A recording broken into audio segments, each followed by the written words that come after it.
બંધુઓ કોણ લઈ શકે છે? સેવા બંધુઓ કોણ કરી શકે છે?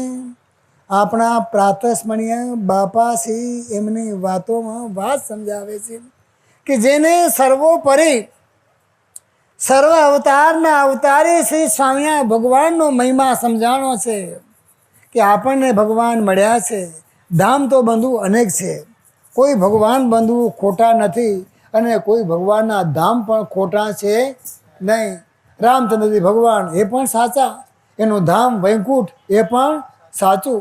ભગવાન શ્રી કૃષ્ણ એ પણ સાચા, એમનું બંધુ ગોલોક ધામ એ પણ સાચું. વાસુદેવ બ્રહ્મ એ પણ સાચા, એનું બંધુ શ્વેતદીપ ધામ એ પણ સાચું. અક્ષર એ પણ બંધુઓ સાચા અને એનું ધામ અક્ષર એ પણ બંધુઓ સાચું. અને બાપા કે આપણને મળ્યા શ્રેષ્ઠમાં શ્રેષ્ઠ સર્વોપરી શ્રી સ્વામિનારાયણ ભગવાન, અને એ ભગવાન પણ શ્રેષ્ઠ અને ભગવાનનું ધામ પણ શ્રેષ્ઠ.